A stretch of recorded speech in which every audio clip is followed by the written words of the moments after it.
ये प्यारे भक्तों, जय कृष्णा जय राधे। प्यारे भक्तों, आप सभी का अपने चैनल गीता ज्ञान कृष्ण में हार्दिक स्वागत करती हूँ।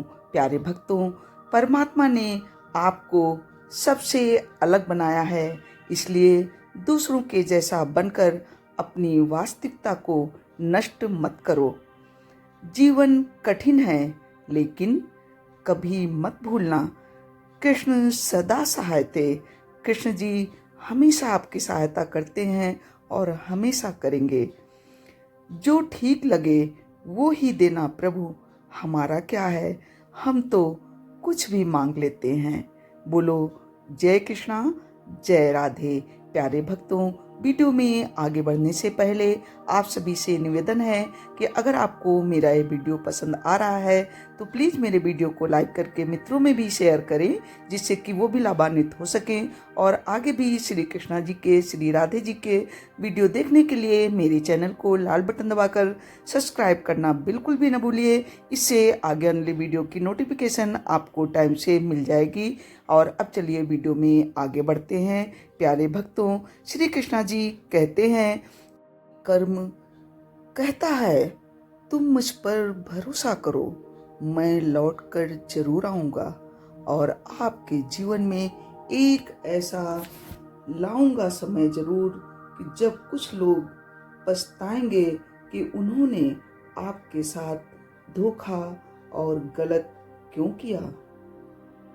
जीवन में कभी किसी की भलाई व्यर्थ नहीं जाती, वो कब किस रूप में लौट कर आएगी ये तो ईश्वर ही जानते हैं। साथ रहकर भी जो आपसे छल करे उससे बड़ा कोई शत्रु नहीं, और जो हमारे मुंह पर हमारी कमी बता दे उससे बड़ा कोई मित्र नहीं। ईश्वर के हर निर्णय पर खुश रहो। ईश्वर वो नहीं देते जो तुम्हें अच्छा लगता है, बल्कि ईश्वर वो देते हैं जो तुम्हारे लिए सबसे अच्छा होता है। बोलो जय राधे जय कृष्णा। चिंता करने का अर्थ है प्रभु की व्यवस्था पर संदेह करना। चिंता ना करो, प्रभु सब संभाल लेंगे, बस तुम अपना कर्म करो, क्योंकि कर्म ही सिर्फ तुम्हारे हाथ में है, फल देना तो प्रभु के हाथ में है। जैसा कि गीता में कृष्ण जी ने स्वयं कहा है, कर्मण्यो वाधिकारस्ते मां फलेषु कदाचन। सिर्फ कर्म करो, फल देना तो मेरा काम है। यदि तुम अच्छा कर्म करोगे तो मैं तुम्हें अच्छा फल दूंगा। इसके विपरीत यदि तुम गलत कर्म करोगे, किसी के साथ अन्याय करोगे, किसी को सताओगे, तो मैं हर युग में आताइयों को मारने के लिए, उनका विनाश करने के लिए बार बार अवतरित होता हूँ और अवतरित होता रहूँगा। इसलिए प्यारे भक्तों, कोई भी काम करने से पहले विचार जरूर करें कि यह उचित है या अनुचित, क्योंकि कृष्ण जी सर्वत्र व्याप्त हैं, कण कण में व्याप्त हैं, वो सब कुछ देख रहे हैं। इस इंसान की नियत और सोच अच्छी होती है, भगवान उसकी मदद करने के लिए किसी न किसी रूप में जरूर आते हैं। इसलिए आपको दुखी होने की, चिंता करने की बिल्कुल जरूरत नहीं। सिर्फ तुम अपना कर्म करो, बाकी सब कुछ प्रभु के हाथ में छोड़ दो। जिंदगी में कैसा भी समय आ जाए, भगवान पर विश्वास हमेशा बनाए रखें, क्योंकि वो वक्त को कभी भी बदल सकते हैं। भगवान चाहें तो राजा को रंक बना सकते हैं और रंक को राजा बना सकते हैं। बोलो जय राधे जय कृष्णा। प्यारे भक्तों, आप सभी से निवेदन है कि अगर आपने अभी तक दरबार में अपनी उपस्थिति नहीं दर्ज कराई है तो कमेंट में जय कृष्णा जय राधे लिखकर अपनी उपस्थिति अवश्य दर्ज करा दें।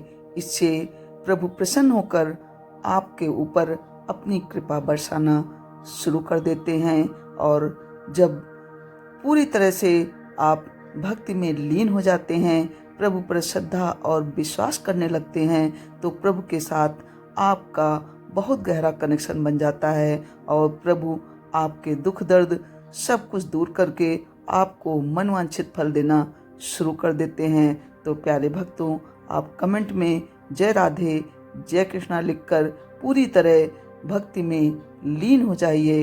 और जब आप लीन हो जाएंगे तो आप देखेंगे एक अदृश्य शक्ति आपके जीवन में एक नई ऊर्जा का संचार करेगी और आपको सब कुछ सकारात्मक लगने लगेगा।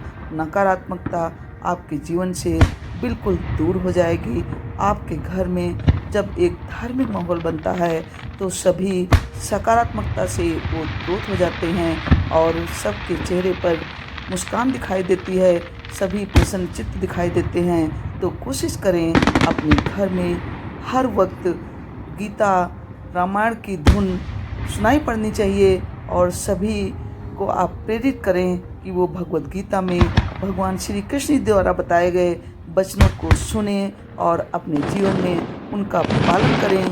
तो निश्चय ही आपके सारे दुख दूर होंगे और आप जीवन में जो भी प्राप्त करना चाहते हैं प्रभु वो सब कुछ देंगे। चाहे आपके घर में धन की कमी हो, निर्धनता है, तो प्रभु आपके कर्ज को दूर करके आपके सारे बोझ हल्के कर देंगे और आपका पहले का वक्त फिर से लौट आएगा। इसी प्रकार यदि आप लंबी बीमारी से ग्रसित हैं तो प्रभु आपको निरोगी बना देंगे और बड़ी से बड़ी बीमारी भी आपकी दूर हो जाएगी। क्योंकि जब आपका मन शांत होता है तो मन शांत होने पर आपके मन में एक अलग ही सुकून महसूस होता है और जब हमारी इंद्रियां हमारे वश में हो जाती हैं, मन शांत होता है, तो आप देखेंगे कि आपके जीवन की उथल पुथल बेचैनी समाप्त हो जाती है और आप जो भी सोचते हैं प्लान बनाकर काम करते हैं, पॉजिटिव सोचते हैं। और जब आप पॉजिटिव और सकारात्मक होते हैं तो बड़ी से बड़ी समस्याएं भी दूर हो जाती हैं।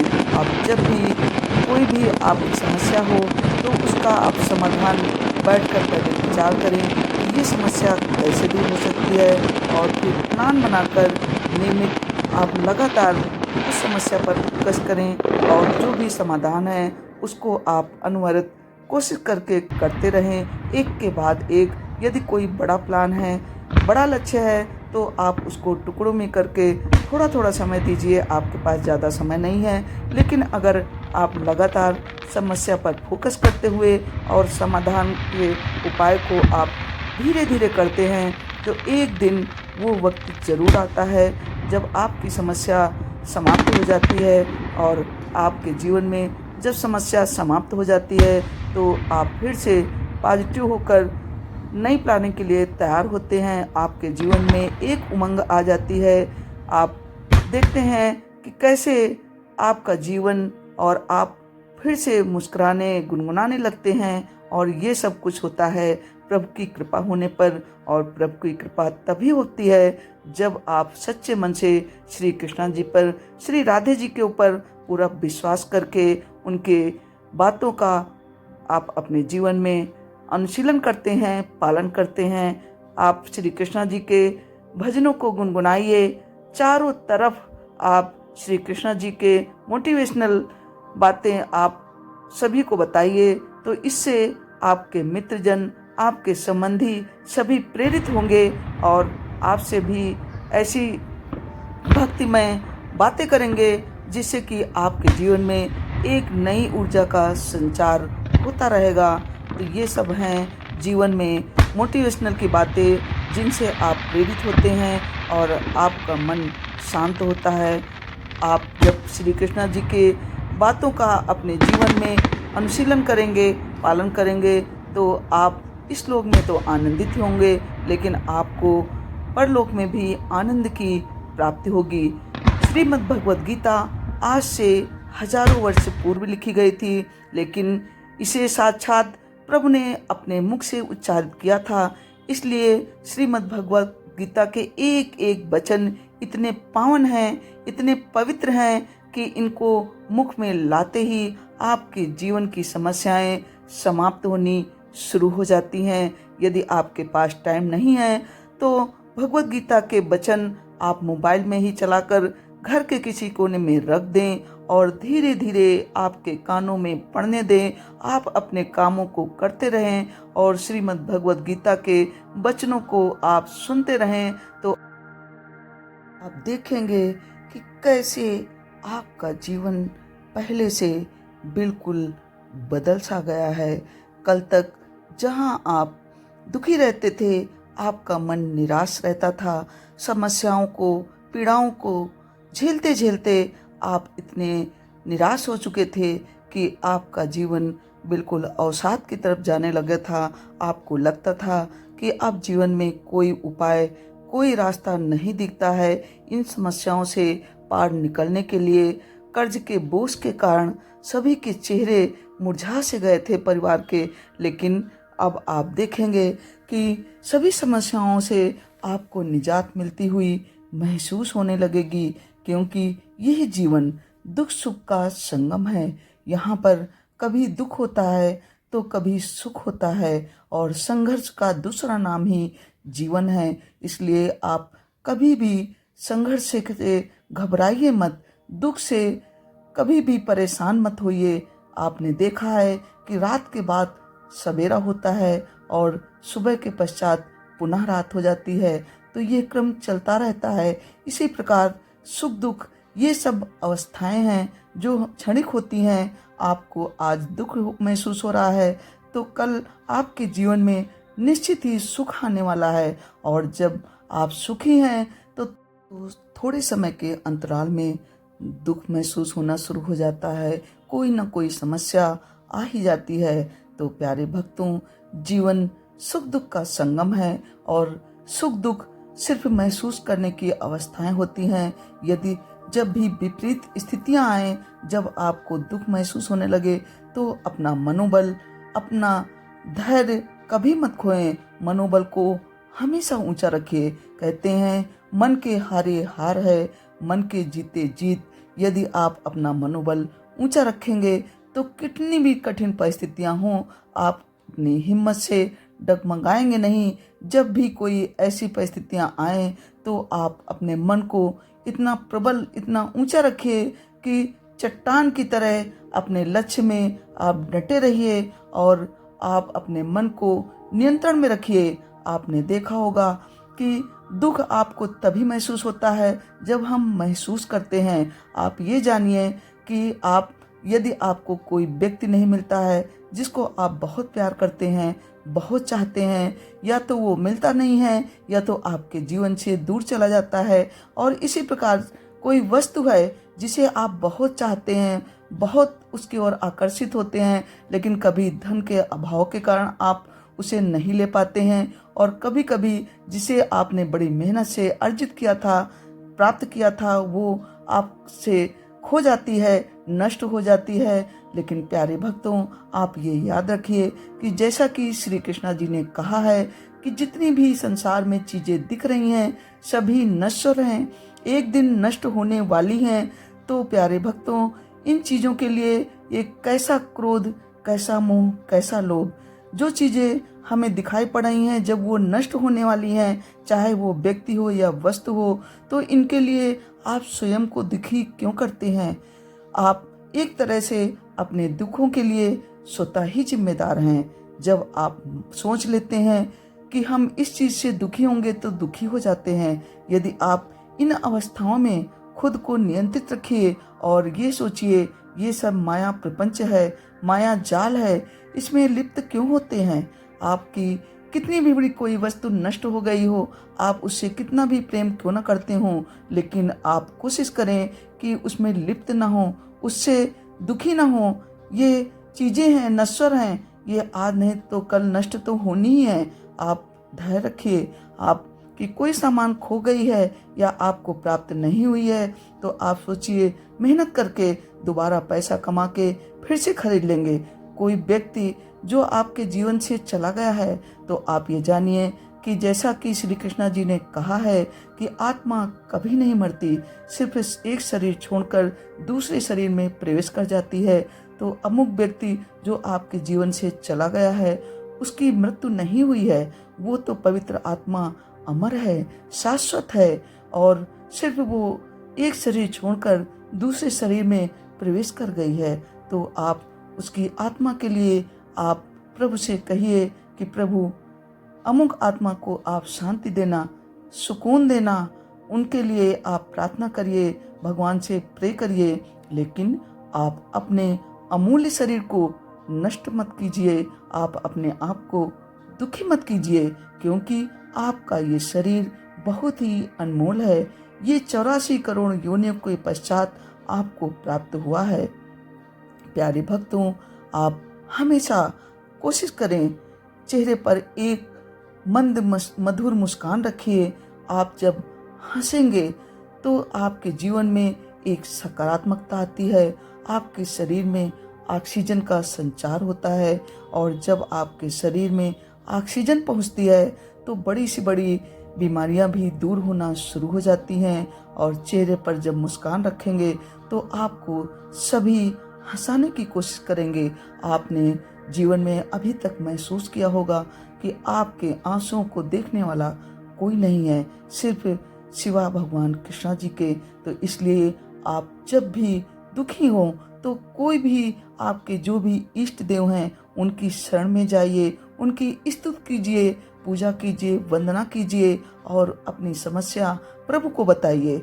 आप जानिए कि आपकी हर समस्या को आपके प्रभु ही दूर करेंगे। वही आपके जन्म देने वाले हैं और वो अपने बच्चों से बहुत प्यार करते हैं। जो भी भक्त सच्चे मन से प्रभु के सामने अपनी समस्याओं को रखते हैं, बताते हैं और प्रभु के संदेशों का पालन करते हैं, भजन करते हैं, स्तुति करते हैं, तो प्रभु अपने बच्चों को गले से लगा लेते हैं और उनकी सारी समस्याएं दूर कर देते हैं। प्यारे भक्तों, कभी कभी ऐसी स्थितियां आती हैं कि हम बहुत कोशिश करते हैं, सारे धार्मिक, आध्यात्मिक और शारीरिक उपाय करने के पश्चात भी आपको अपने दुखों से छुटकारा नहीं मिलता, मनवांछित फल की प्राप्ति नहीं होती। तो प्यारे भक्तों, जैसा कि मैंने कहा कि सुख दुख ये सब मानसिक अवस्थाएं हैं जो हमारा मन महसूस करता है। आप जब जैसा सोचते हैं वैसा बन जाते हैं। तो आप हमेशा सोचिए कि भगवान ने जो भी मुझे दिया है यह पर्याप्त है और प्रभु का शुक्रिया करिए। और जो आपको नहीं मिला है आप ये सोचिए कि वो आपके लिए उचित नहीं था, क्योंकि प्रभु अपने बच्चों से बहुत प्यार करते हैं। वो आपको वही देते हैं जो आपके लिए अनुकूल हो। इसलिए कभी भी आप अपना मन छोटा न कीजिए और कभी भी जीवन में निराश न होइए। प्रभु ने आपको सब कुछ दिया है और जो भी नहीं है वो भी देंगे। बस आप धैर्य रखिए, अपना मनोबल ऊंचा रखिए। प्यारे भक्तों, आज के लिए बस इतना ही। प्यारे भक्तों, आप सभी से पुनः निवेदन है कि अगर आपको मेरा ये वीडियो पसंद आया है और आगे भी आप ऐसे ही श्री कृष्णा जी के प्रेरणादायी वीडियो देखना चाहते हैं तो प्लीज़ मेरे वीडियो को लाइक करके मित्रों में भी शेयर करें। और आगे भी ऐसे ही वीडियो देखने के लिए लाल बटन दबाकर मेरे चैनल को सब्सक्राइब जरूर कर लीजिए। आई होप थोड़ा भी आपके जीवन में शांति और सुकून महसूस हो रहा हो। अगर ऐसा हुआ है तो हमारी मेहनत, हम अपने आप को सफल मानते हैं। प्यारे भक्तों, आप कमेंट में ज़रूर लिखें कि आपको मेरे वीडियो कैसे लगते हैं। हम उम्मीद आपके कमेंट हमें एक नई ऊर्जा देंगे, मोटिवेट करेंगे आगे और भी ऐसे ही प्रेरणादायी वीडियो बनाने के लिए। प्यारे भक्तों, पुनः थैंक फॉर वाचिंग। जय राधे, जय कृष्णा। आपका जीवन खुशियों से भरा रहे, आपके परिवार में सभी स्वस्थ रहें, यही मैं प्रभु से विनती करती हूँ। जय भारत।